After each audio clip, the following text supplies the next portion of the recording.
Experts say this explosion carries the MO of Russia's deadliest enemies. Russia's state TV says at Domodedovo airport near Moscow, a suicide bomber set off a homemade device. Though it can't be linked definitively yet, experts say it's a tactic emblematic of groups fighting against Russia's government from within its borders.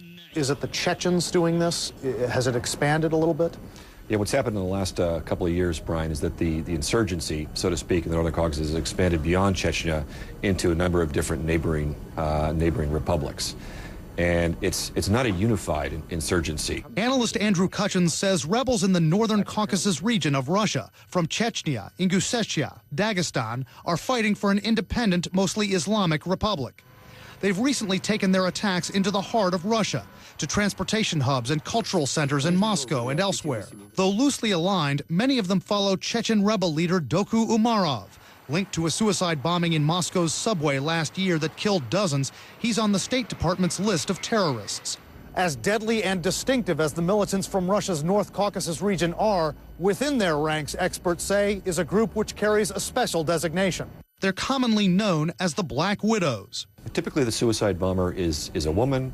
One of her family members has been killed in the insurgency, and that is what motivates her and trained to do this job specifically. Now, we don't know yet whether that's the case here at Domodedovo Airport, but that is sort of the pattern.